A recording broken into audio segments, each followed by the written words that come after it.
katakanlah begini, kita punya niat Indonesia ada exco di FIFA, itu rekomendasinya katanya dari AFC dulu, benar nggak Bung? Betul. Jadi tingkat yang kesana saya alami, untuk Iya. saya bisa duduk di exco AFC, saya lolos AFF dulu. AFF? Iya. Oh, dihitung itu? Iya, jadi kita melalui PSSI dicalonkan melalui AFF. Oke. Diundi, diundi gitu. Saya 3 kali menang. Oke. Jadi exco AFC.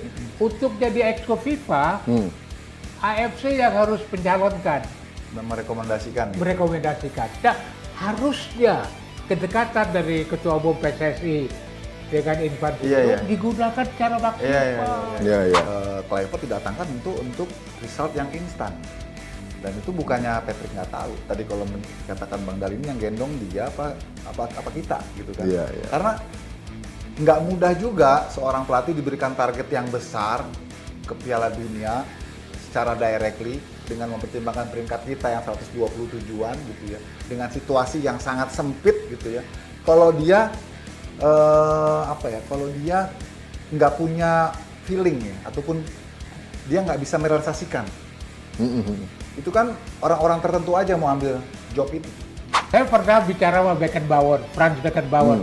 Franz, ceritakan sama saya tentang sepak bola, saya bilang. Tahu jawab dia apa? Dali, cerita sama saya, kau punya uang apa enggak? Itu loh kata. Nah, berarti kan ada korelasinya kan? Iya, jadi berkaitan. Gitu. Jadi kalau you punya uang 10 perak, ya prestasinya 10 perak Menarik aja. nih. Sportifiers, inilah podcast Sportify.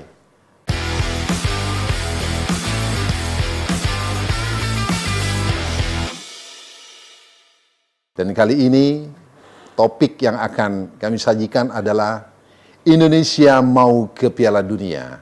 Sudah hadir di samping saya 2 orang pengamat tokoh sepak bola. Senior sekali dan lumayan senior. Bung Dali Taher. Saya panggilnya Bung atau Om ya? Abang aja. Abang aja. Abang Dali Taher. Everybody knows Thank kalau you. tentang sepak Terima bola kasih. di Indonesia. Kalau nggak kenal beliau, belum sejati sebagai pecinta sepak bola nasional. Satu lagi, nah ini wartawan senior, jurnalis, pengamat senior juga, dan pembina sepak bola junior. Top skor, luar biasa. Jadi tamu saya kali ini tidak kaleng-kaleng. Nah, kita awali. Saya awali dengan pertanyaan kepada Bung UK. Saya panggil Bung UK. Iya. Bung UK, Indonesia mau ke Piala Dunia. Sebenarnya declare mau ke Piala Dunia itu tidak ada satupun orang yang benar-benar mentargetkan itu. Tetapi yang terjadi adalah bahwa ya memang kita mau ke Piala Dunia. Secara tidak langsung Pak Erick Thohir dalam beberapa wawancara pun menyatakan itu. Pelatih baru Patrick Kluivert pun menjanjikan itu. Backgroundnya bagaimana sih biar nanti dikomentari oleh abang kita yang satu ini. Jadi ini memang masa yang sangat lama yang ditunggu-tunggu dinantikan. Mungkin seumur Bang Dali sekarang juga sebelum-sebelumnya belum kebayang ya Bang kita punya peluang ke Piala Dunia, kecuali saat ini kan. Jadi kembali ke soal momentum itu, itulah yang akan coba diakselerasi oleh ketua umum yang baru dengan figurnya yang sangat powerful. Dia seorang birokrat, dia juga seorang pencinta olahraga, pemilik klub juga. Komplit nih. Ya. Nah, dia coba melihat momentum ini, kemudian dia create menjadi sebuah peluang dengan tentunya mendatangkan pemain-pemain yang memungkinkan untuk membawa kita ke Piala Dunia. Dan yang paling konkret kan 17 pemain diaspora dia datangkan. Itu kan sebuah investasi ya kalau mau dibilang investasi yang sudah dilakukan oleh ketua umum untuk merealisasikan ambisinya.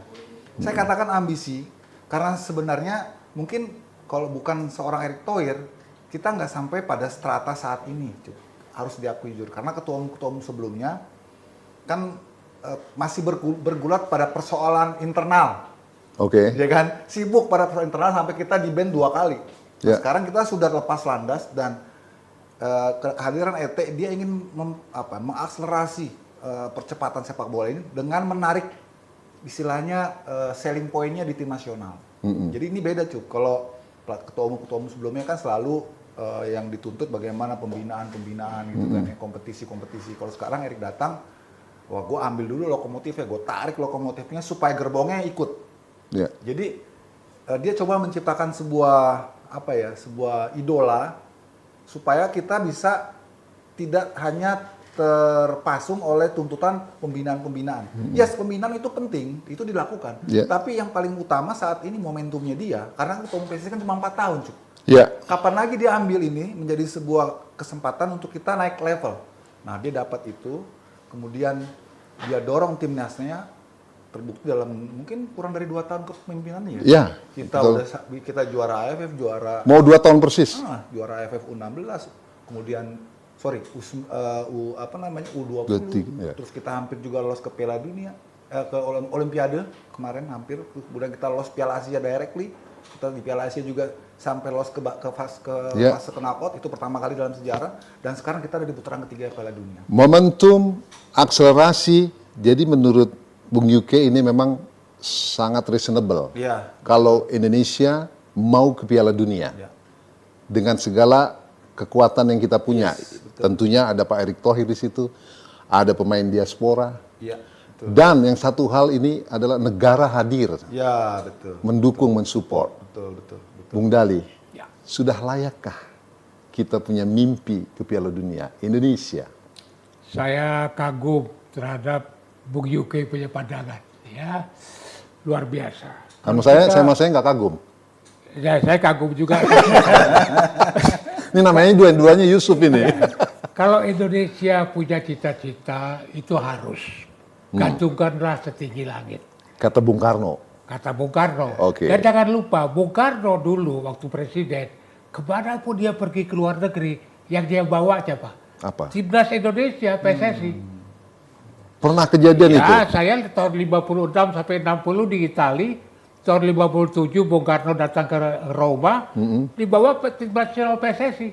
Di situ saya kenal sama Yusuf Siregar, Ramlan, di situ. Untuk Jadi, apa itu? Dia dalam rangka mengangkat timnas Indonesia ini di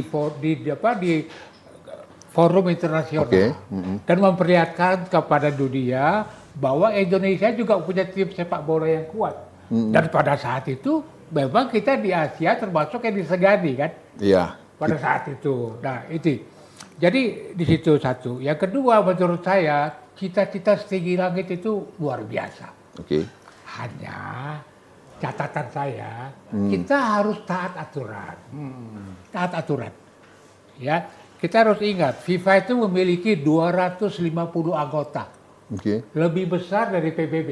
Ya. Sehingga kalau ini tidak diatur, ujung-ujungnya kan ke Piala Dunia.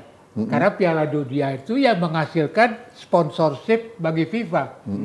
Sehingga dia bisa memperoleh keuangan yang baik. Sekarang bisa bagi setiap tahun kepada federasi-federasi kan itu. Nah, ini yang harus ditata. Kebetulan saya ketua tim statuta PSSI Ya. tahun 2004. Berundingnya 2 tahun, Bung Yuke sama FIFA.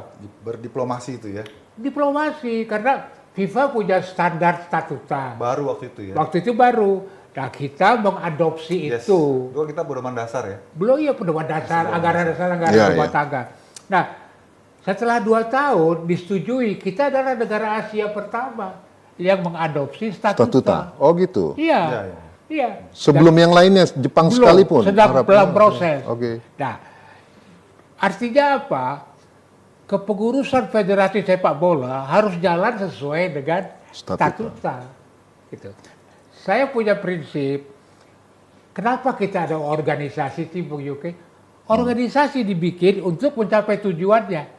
Dalam sepak bola tujuannya apa? Ya Piala Dunia. Paling tinggi. Ya. Piala Dunia. Tetapi kalau kita mengabaikan aturan, sulit. Ya, artinya kalau kita tidak taat aturan statuta, mungkin berat.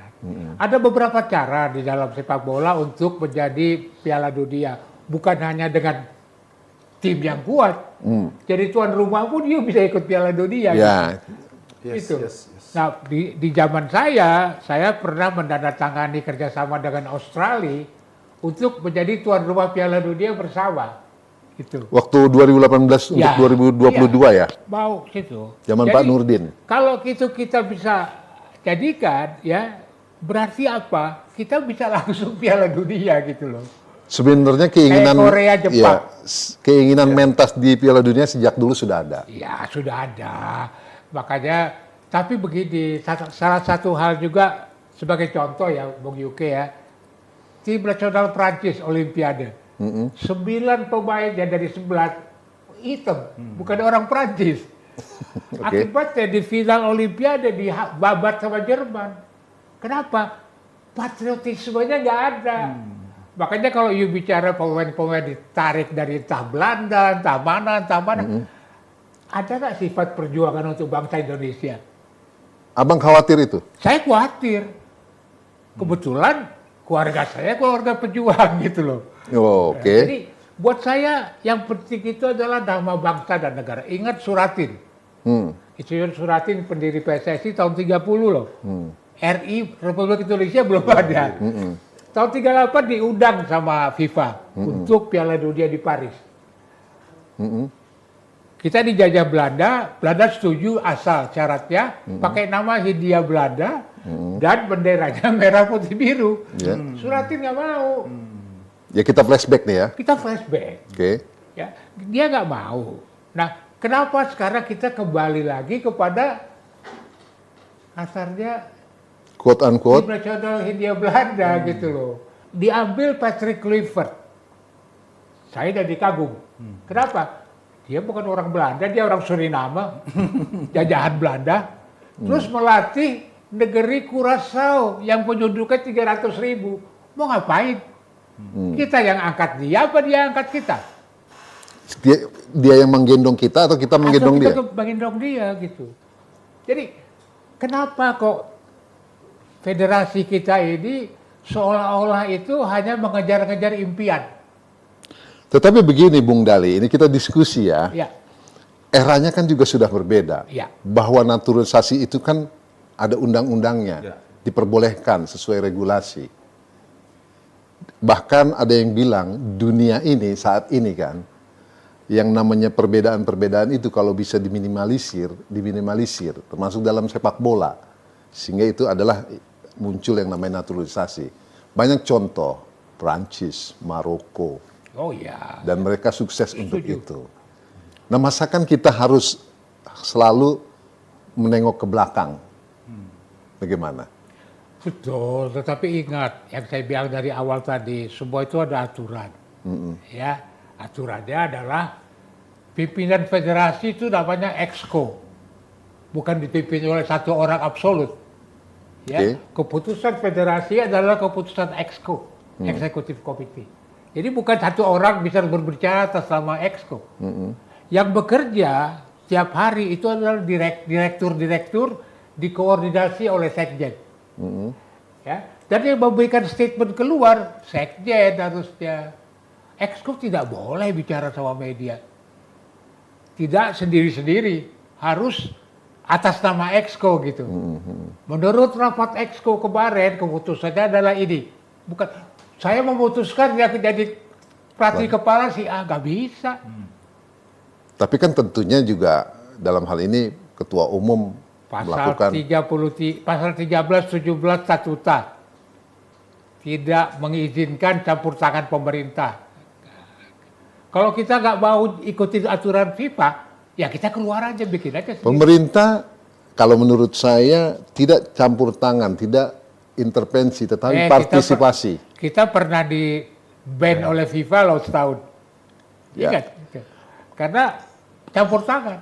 Oke, sebelum jauh, UK ada komen tentang pendapat Iya, ini Bang kan Dali. Bang Dali ini coba memberikan pandangan dari experiences-nya beliau ya dulu. Iya. Apalagi beliau juga dulu kan pernah di FIFA ya, Bang Dali ya. Tentu dia bicara komite soal- etik, pernah juga exco di AFC. Exco AFC 2 periode. Nah, Jadi lanjut. saya cuma merangkum sepertinya Bang Dali ini ingin supaya kita juga existing di organisasi besar itu. Di Bang Dali ya, supaya kita juga punya power juga, supaya kita juga dipandang lah. Karena suka nggak suka FIFA ini juga kan kayak organisasi ya politik juga. Karena di situ ada kekuatan-kekuatan dari seluruh anggota-anggotanya, yang itu mereka juga punya power juga di masing-masing negara. Iya. Nah kita itu nggak punya anggota di AFC, itu nggak ada, council member tuh kita nggak ada. Padahal kita negara besar. Kalau saya coba menangkap kegelisahan itu sih ya, bahwa kita juga perlu untuk bagian dari akselerasi kita. Kayak contoh kemarin, ketika kita lawan Bahrain, kan rame tuh ribut ya. Kita dikatakan dicurangi lah segala macem gitu ya. Sampai kemudian kita mengirimkan surat. Gimana? Ketua AFC-nya orang Bahrain, wasitnya orang-orang Arab. Jadi ya, itu kan politik juga, Sub. Jadi kita nggak bisa butuh juga, gitu. nggak bisa cukup pede dengan kedekatan Pak Erik dengan Presiden FIFA Infantino. Saya akan komentar itu ya. Ah. Kita bisa bersahabat sama Presiden FIFA, tetapi nggak bisa dibawa menjadi kemajuan sepak bola Indonesia. Bersahabat sebagai kawan, nggak ada yang salah kok. Silakan.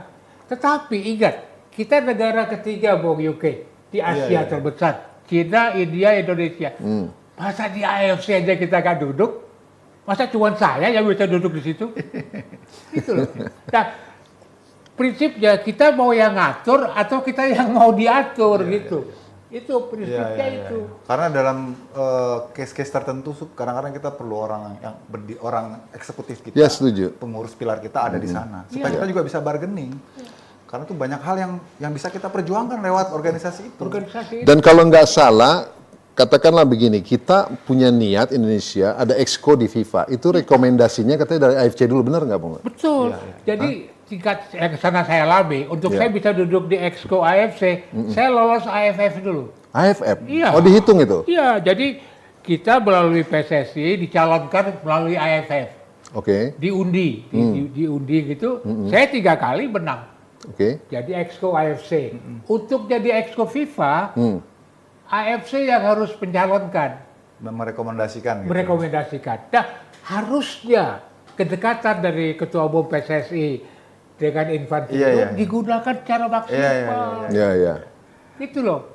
Dulu kan di bulu tangkis ada Swandinata dulu kan, Ayah Justian. Kan juga dia sebagai diplomat bulu tangkis waktu itu. Iya. Bisa ikut mewarnai organisasi WBF. Nah, itu kita perlu juga. Sepakat, menjadi penting kita punya orang kuat level exco di AFC Dan FIFA. apalagi FIFA. Iya. Stepnya Kita punya begitu. orang-orang yang punya bakat. Umpamanya duta besar kita di Hongaria, Dimas Wahab. Dia orang bola, Indonesia muda. Oh, kita punya orang yang capable ya? Iya. Yang kompetensinya bisa? Iya. Dan harusnya PSSI menyiapkan kader-kader untuk di dunia internasional. Karena bukan hanya pengetahuan sepak bola, bahasa penting. Bahasa. Bergaul penting. Oke.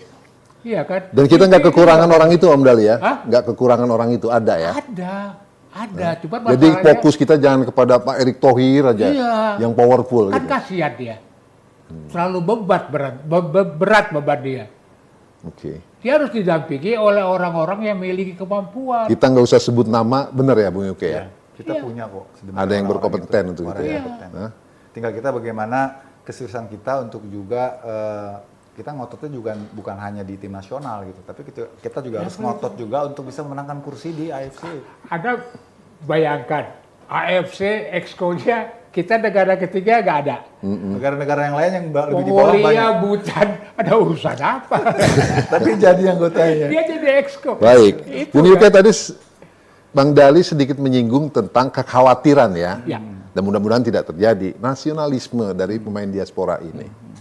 Catatan Anda gimana? Sejauh yang Anda amati. Iya, sebetulnya sekarang sudah mulai udah unify sebetulnya sih. Kalau Oke. tadi Bang Dali cerita, Globalisasi ya. Iya, udah globalisasi.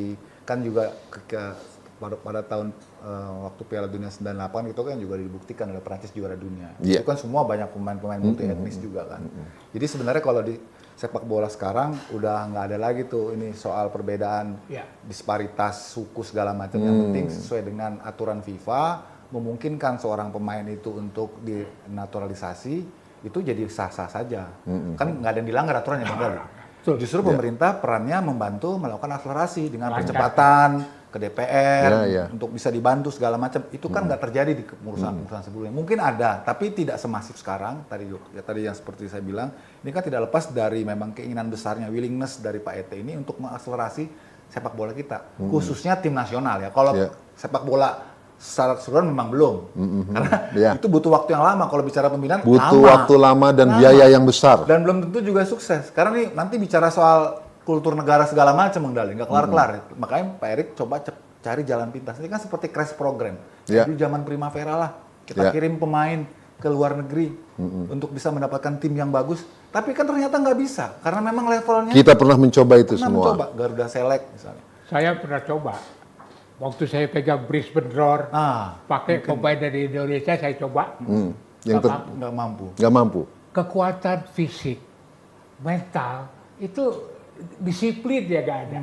Oke. Jadi memang kita gak heran lah kalau dicoba cari jalan pintas untuk pakai diaspora. Tapi ingat, tidak ada shortcutting dalam sepak bola. Kalau you mau ambil pemain yang begitu, yang diaspora itu, pilih yang kualitasnya dong. Yang betul-betul baik.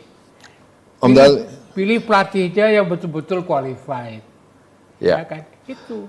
Ada yang namanya jangka pendek, ada yang jangka panjang, Om Dali. Jangka pendek itu adalah untuk sebuah goal.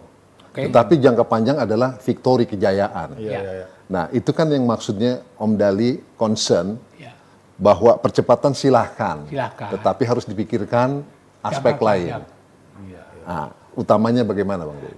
Ya, menurut saya tadi Bung Yuke bilang jangan hanya berpikir pembinaan. Setuju. Jangan aja Tapi berpikir, jangan hanya ditinggalkan pembinaannya. jangan berpikir cuma timnas gitu. Jangan hanya berpikir saja timnas. Tapi Karena pembinaan. saya pernah sama Blatter waktu habis tsunami pergi ke Aceh. Dia beri sumbangan 2004. $10 juta untuk perbaikan stadion. Dia ke lapangan sama saya, dia lempar bola, ada anak-anak. Kita lihat mereka main bola atau main basket atau main volley. Anak-anak main Bola. sepak bola. Kau lihat, Indonesia adalah raksasa yang tidur. Kata dia. Oh, itu pernyataan itu sudah Udah disampaikan oleh Sepp Blatter. Ya, itu Indonesia itu raksasa sepak bola yang tidur katanya. Iya. Nah ini loh, jadi ini kita pernah jaya loh dulu ya kita lawan Korea, jabat-jabatnya PSSI zaman dulu. Anak-anak menentukan Kadir mau menang berapa nih, 2-0 atau 3-0 gitu. Sampai begitu. Sampai begitu. Tapi memang zaman yang berbeda. Iya. Karena orang lain maju, kita mungkin nggak terlalu maju. Karena PSSI-nya dipimpin oleh orang-orang yang mungkin tidak terlalu concern ya. Oke. Itu. Nah sekarang ini dengan concernnya Pak Erik. Pak Erick Thohir, mari kita dukung. Tetapi dukunglah di jalan yang benar. Jangan kita menjebloskan Pak Erick Thohir dengan macam-macam usulan yang tidak menurut aturan gitu loh. Yang benar. Yang benar. Yang tidak benar yang mana misalnya, Bang Dali? Contoh pilih pelatih. Hah? Patrick Kluivert. Kenapa? Ya STY, Patrick Kluivert. Kenapa? Kenapa? Emang ada? Apa memang STY ini pelatih terbaik di Korea? Kan belum tentu. Dia pernah ngalahin Jerman, iya. Tapi apakah sekarang ini memang... Ya saya nggak usah lah bahas soal itu. Oke. Karena terlalu banyak saya tahu. Ya artinya ada catatan dari Ada catatan. ST maupun Kluivert. Ya. Kluivert yang tadi kita bilang, kita yang gendong dia apa dia yang gendong kita, kan begitu. Iya kan? Tapi kan kadang-kadang begini, Bang Dali, milih pelatih itu juga kan based on juga budget, Apa? biaya.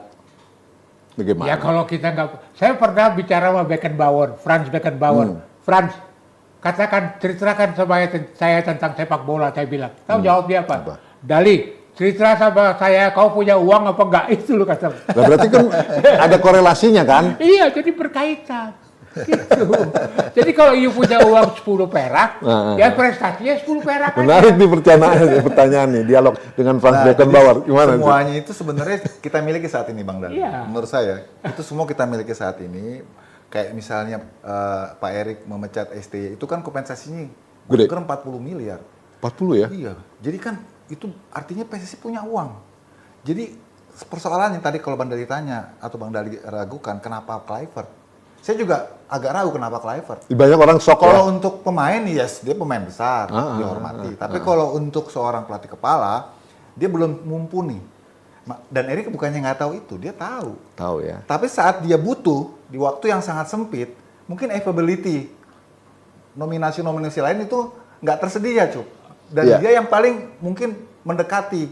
Iya. Dan Pak Erick tahu juga bahwa dia nggak mungkin sendiri. Dengan Makanya ada reputasinya yang pelapisnya. sangat terbatas, maka dia lapis dengan teknisian-teknisian yang memang mumpuni dan punya pengalaman. Ya, ada Alex Alex Pastor sama Denny Lanza. Iya. Gitu. Dan beberapa lainnya. Betul. Ya, yang menyusul. memang betul apa yang Anda bilang, Bung Yuke ya.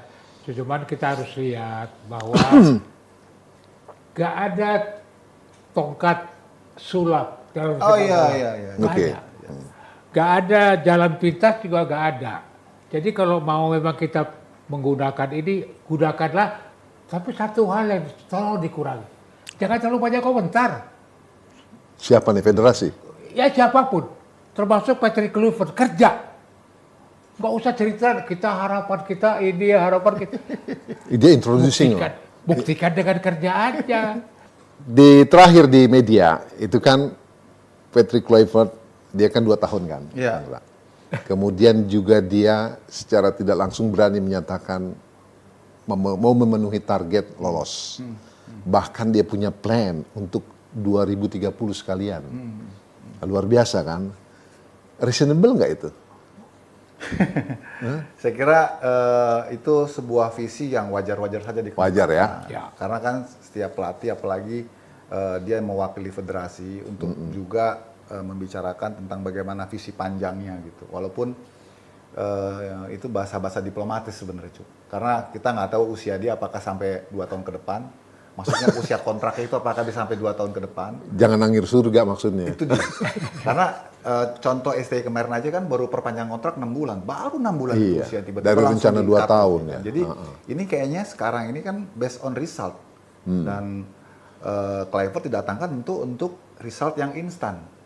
Dan itu bukannya Patrick nggak tahu. Tadi kalau dikatakan Bang Dali ini yang gendong dia apa kita gitu kan. Iya, iya. Karena nggak mudah juga seorang pelatih diberikan target yang besar ke Piala Dunia secara directly dengan mempertimbangkan peringkat kita yang 127-an gitu ya, dengan situasi yang sangat sempit gitu ya.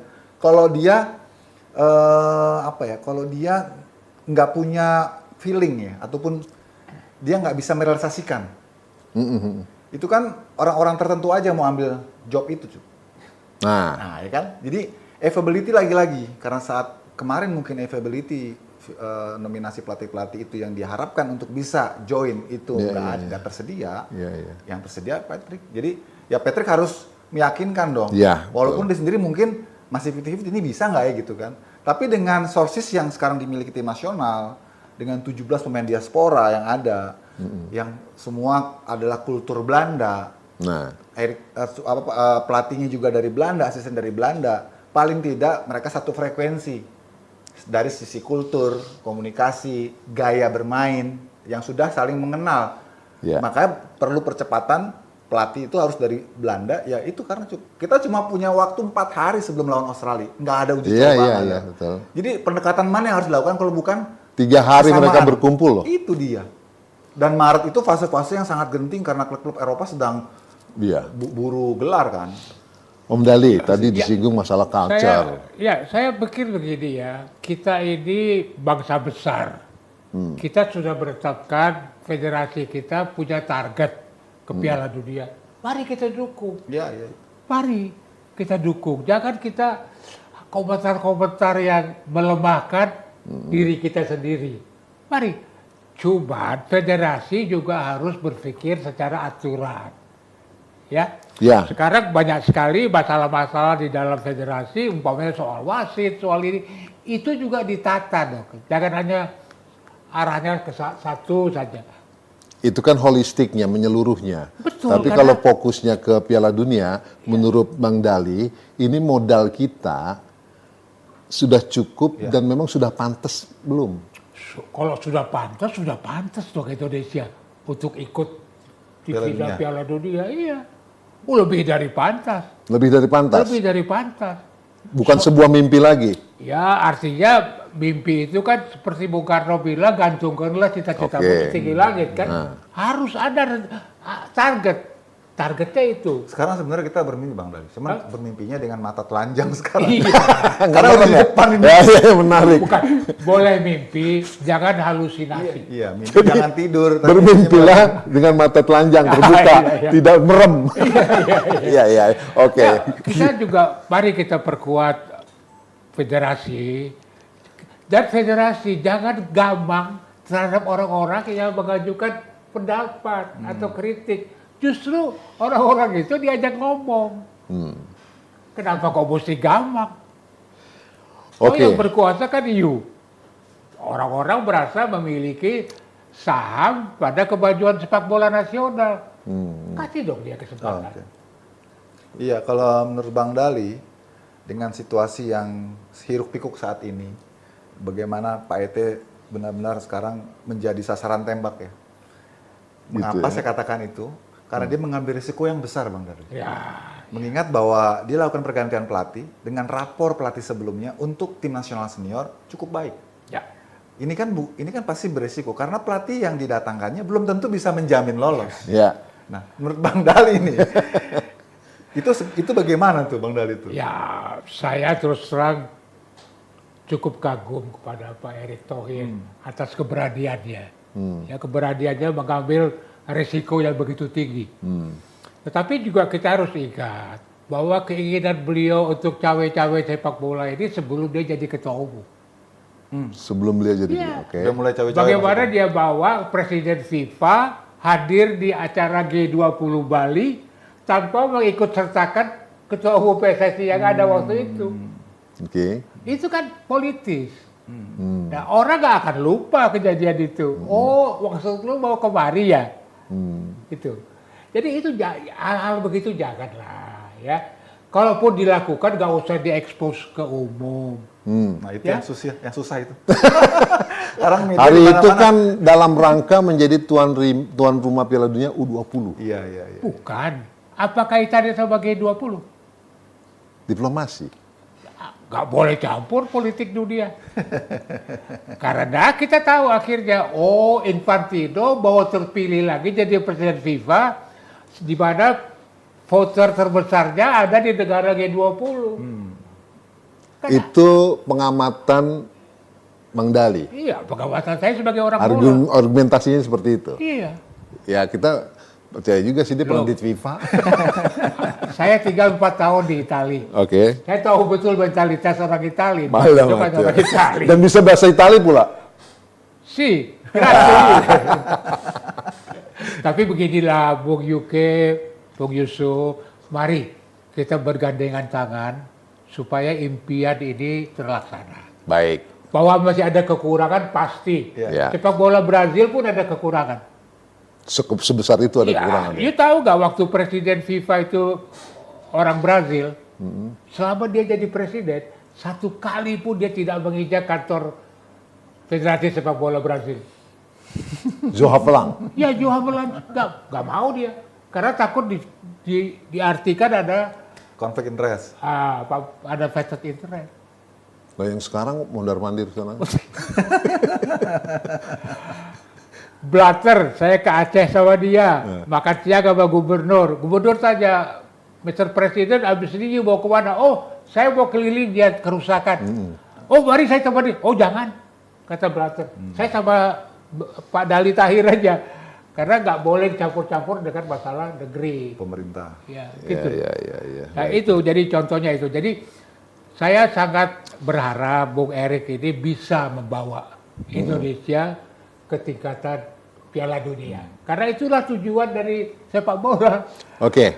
Nah persiapan mepet, pelatih baru, harapan tinggi, ekspektasi. Catatan Anda nih, agar semuanya berjalan mulus. Utamanya adalah korelasinya dengan, yaitu tadi yang Om Dali bilang, kita kompak bergandengan tangan. Ya.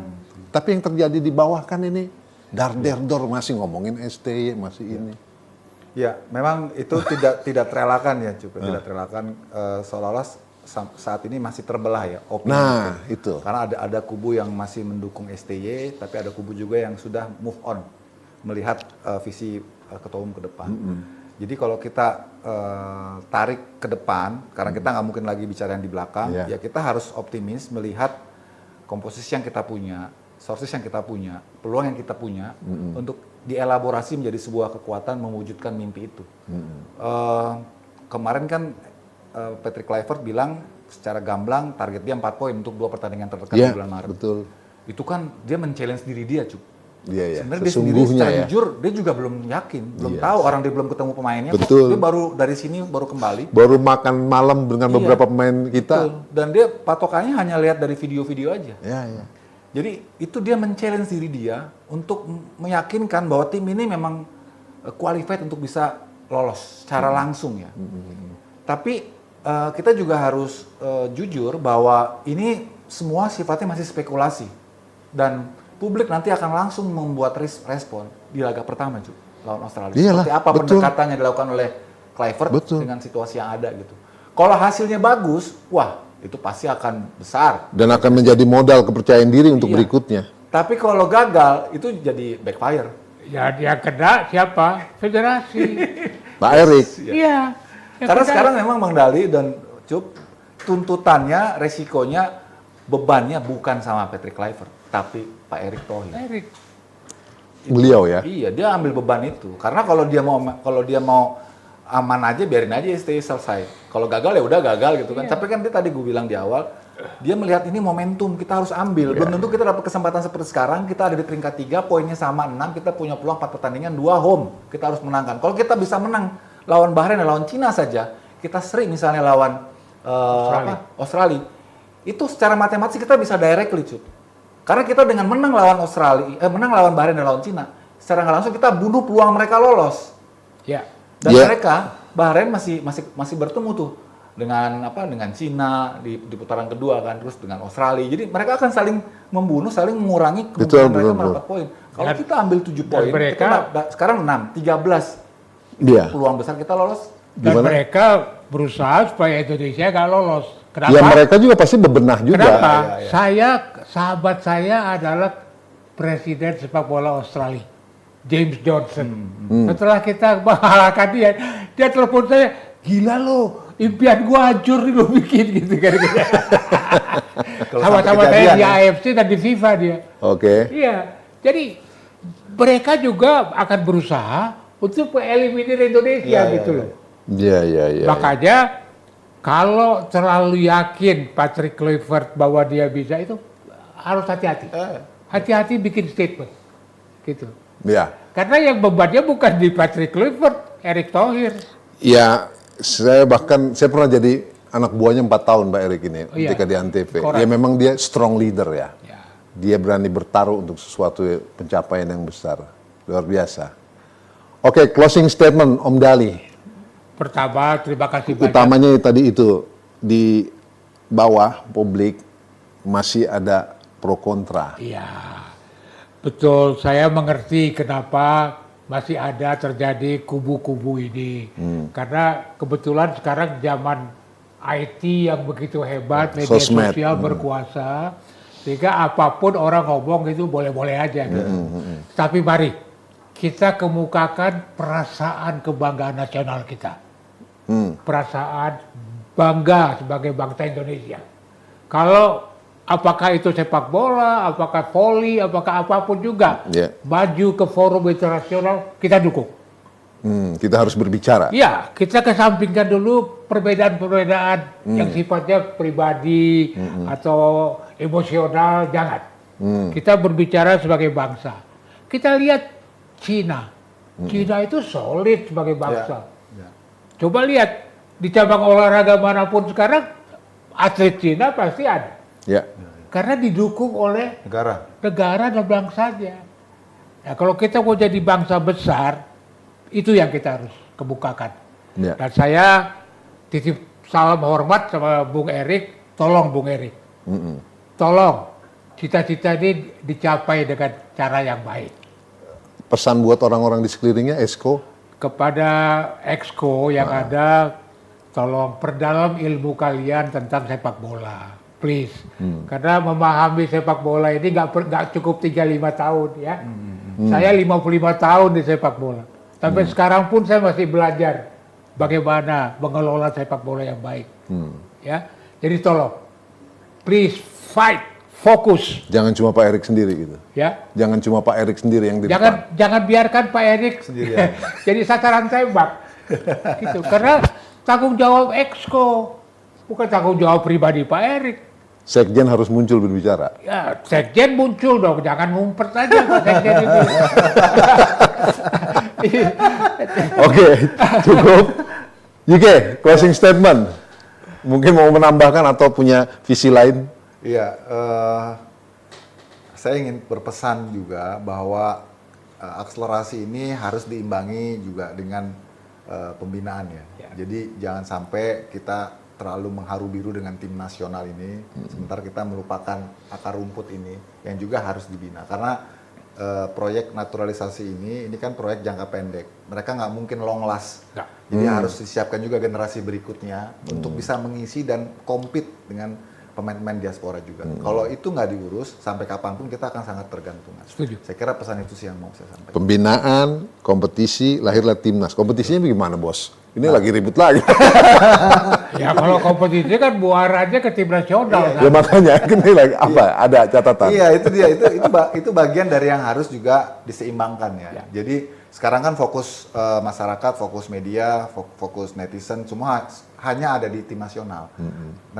Mereka lupa bahwa sebenarnya ada hal substansial yang juga harus diurusi dan menjadi ranah tugasnya federasi. Jadi kesan gini lah singkatnya, PSSI itu bukan cuma timnas.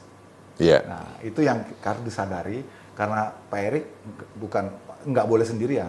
Semua harus bekerja, ikut membantu dia, tentu untuk menangani bidang-bidang lain. Iya. Ya, terutama kompetisi pembinaan. Itu sih. Baik. Terima kasih. Kayaknya ada yang mau ngomong lagi, Bang. Dan Om Dali. Saya? Ada yang mau sampaikan lagi? Pokoknya begini, buat saya sepak bola itu adalah darah daging saya. Oke. Pertama kali saya jatuh cinta kepada sepak bola tahun 58. Oke. Saya ke Swedia, 58 diajak oleh ya. ayah Luar saya, biasa. lihat Piala World Cup Dunia. itu. Lihat Iya. Piala Dunia di mana Pele, Gamblang umur Gulevi di stadion. 17 tahun, pertama kali terjun. Oke. Dia ada mencetak 3 gol. Dan di situ saya merasa, kalau orang Brazil bisa, kenapa Indonesia nggak bisa? Ya. Nah itu, jadi tolong, marilah kita menjadi pemain-pemain sepak bola sekelas Pele. Iya. Kita bisa kok. Talenta tidak kurang ya. Iya, bisa. Baik, Bung Dali, terima kasih. Bung Yuke, terima kasih. sama-sama. Spotifyer, itulah obrolan Spotify dengan dua tokoh ini yang senior banget sama yang lumayan senior. Karena Bung Dali pernah jadi UK, tapi UK belum pernah jadi Bung Dali. Begitupun saya. Sampai di sini, semoga bermanfaat. Mari kita dukung terus timnas menuju Piala Dunia. Tidak ada yang tidak mungkin. Sampai di sini, wassalamualaikum warahmatullahi wabarakatuh. Thank you.